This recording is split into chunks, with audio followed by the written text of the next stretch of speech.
Hi guys, Dorothy here, professional astrologer. You can find me on the web at nhastrologer.com. And thank you for coming and listening to this today. I'm going to talk about 2019. I'm going to do a video forecast for each of the zodiac signs. But first, I'm going to give you 5 or 6 minutes of the year overview. Take notes.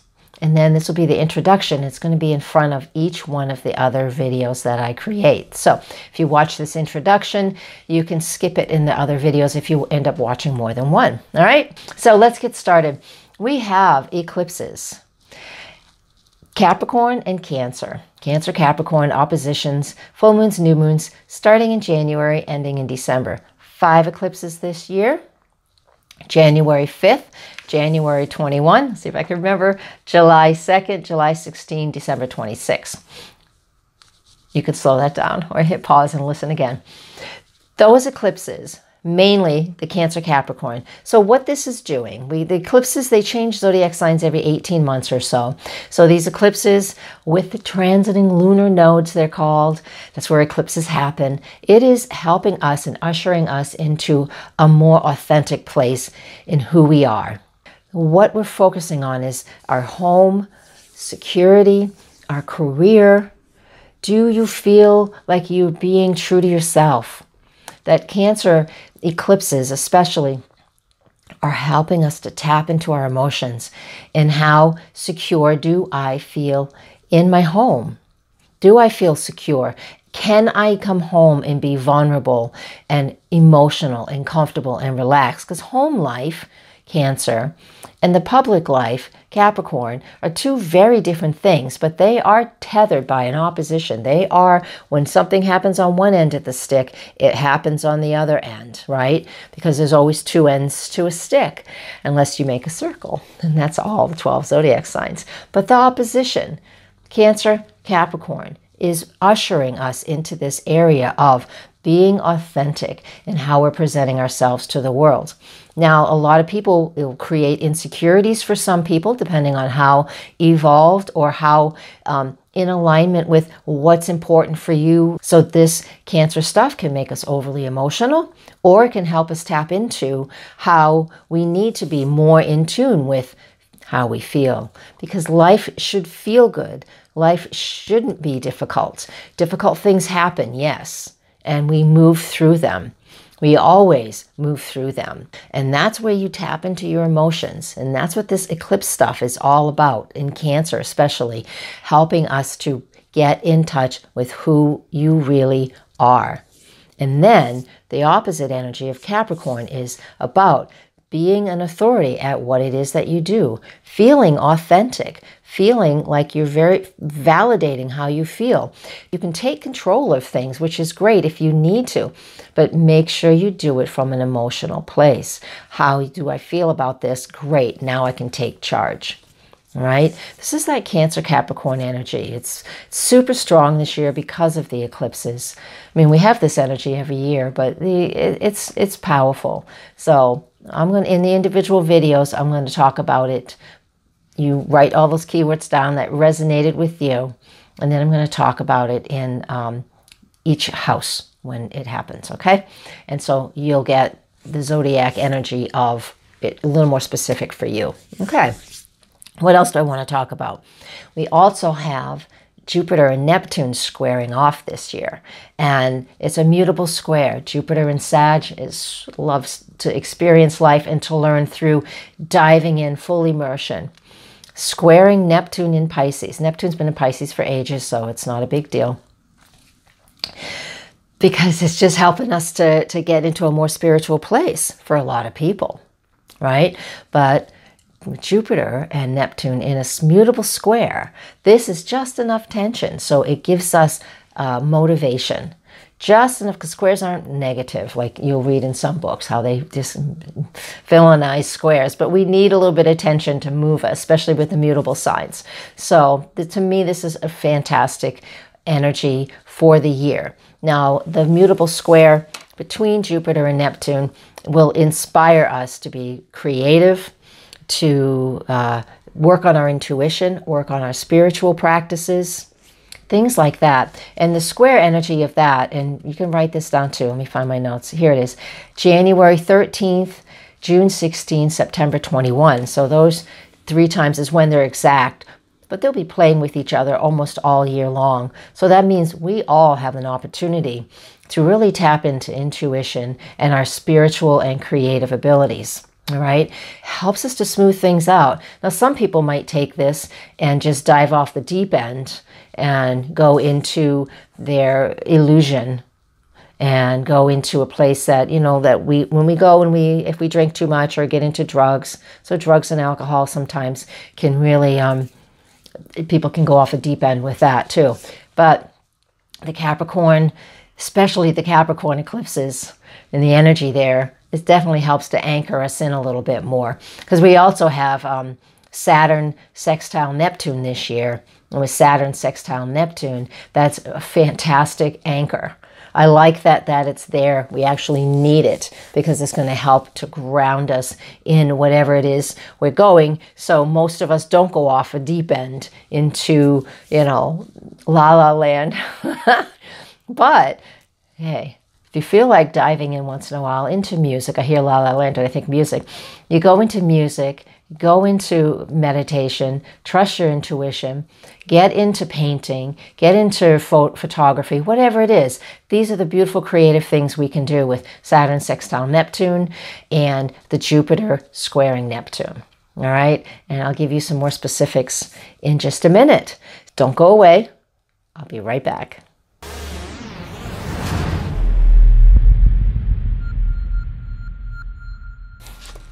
Hi, Gemini.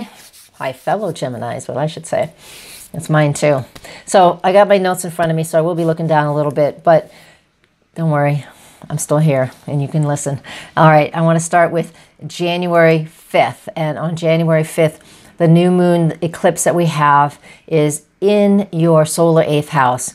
And what that tells me and shows me is that this is an opportunity to set goals so you can really be responsible for your finances and the money that you owe, because that's debt. That's the area of debt and taxes, but it's also the area where we have these shared resources.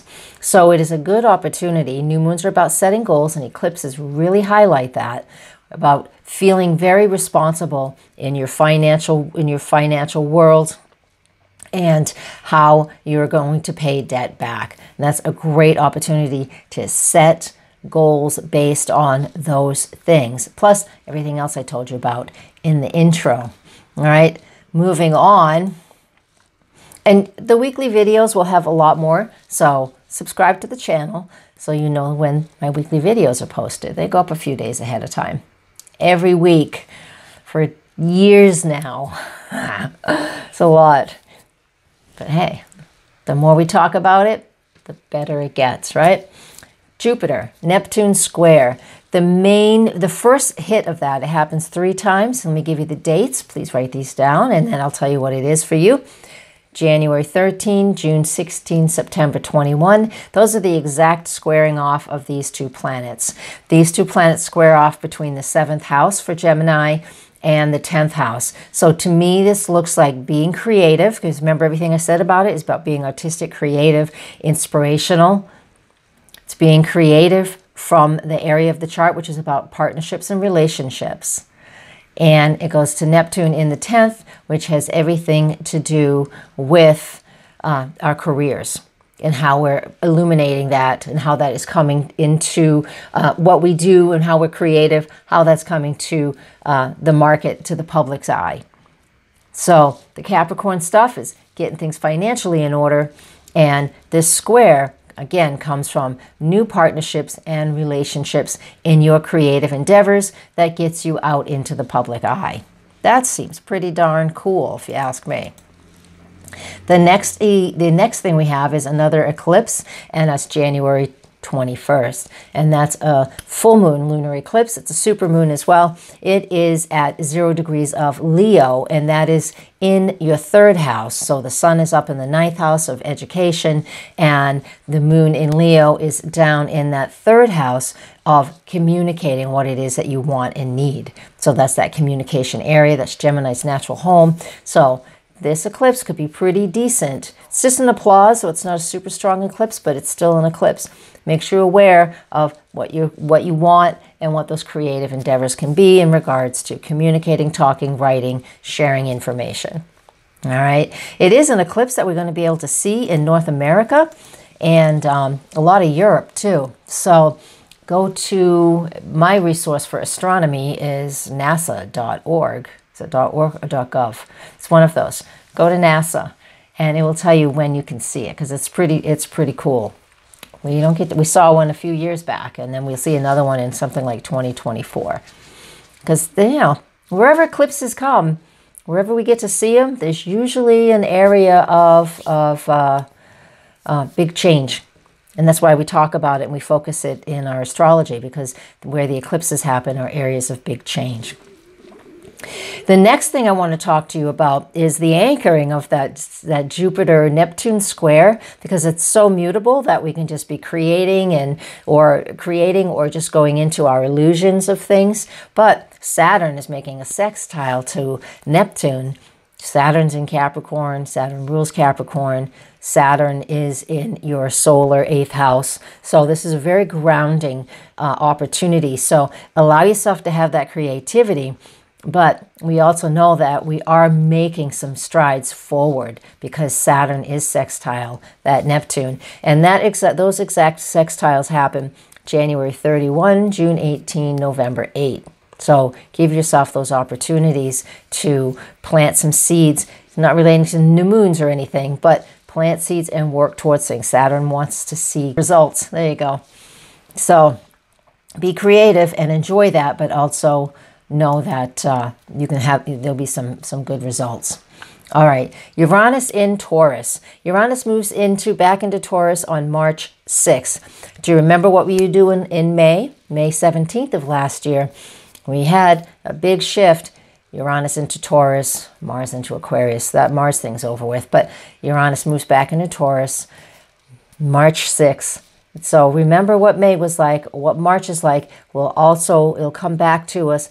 Uranus will now stay in this zodiac sign for 7 years, and this is in your solar 12th house. So that means there are things, the 12th house represents the things that are hidden from us, or it's the things like spirituality. And I've already mentioned this a little bit already because Neptune rules that area. Jupiter co-rules it.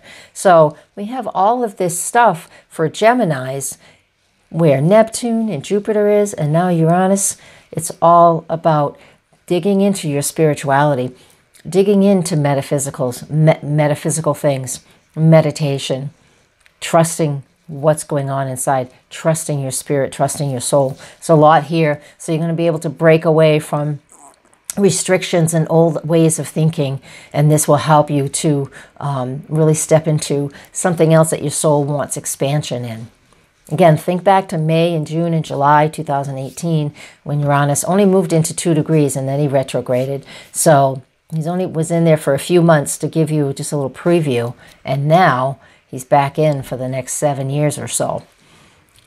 I know that's wherever Uranus is, man, he's shaking things up a little bit, but that's okay because it does that all the time. We're always dealing with something moving and shaking and changing. We have 3 retrogrades of Mercury this year, which is typical. Don't be frightened by it. It's just an opportunity to slow down. All 3 of them are in water signs this year. Listen to the weekly video, so subscribe to the channel, and you'll get the weekly forecast, and it will fill you in on the details of that, because there's just too much to talk about today to get to them. But I just wanted you to remember to sign up for the weekly forecast. But in water, it means we're really focusing again this year on creativity. And we have all that Capricorn stuff, which is going to anchor a lot of our creativity. So it's really important that we get our emotions involved in being authentic this year. You don't have to be authentic later. Just kidding.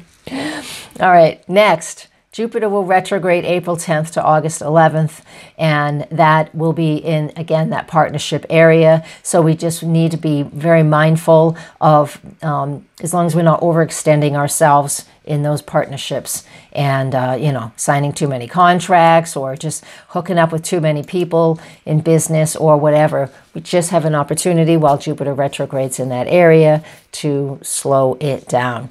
And then I'll also cover Saturn retrograde April 29th to September 17th in the Capricorn, in that 8th house. Again, an opportunity to make sure you've gotten your finances in order and make sure that the financial partnerships you're in are the solid things that you want and need.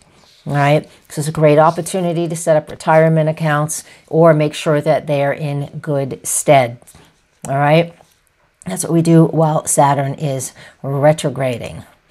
Now, next thing we have, let me get to the next chart here, is the new Moon Solar Eclipse. We have 5 eclipses this year, 4 in Cancer Capricorn, 1 in the Leo. And this is the new Moon Solar Eclipse on July 2nd.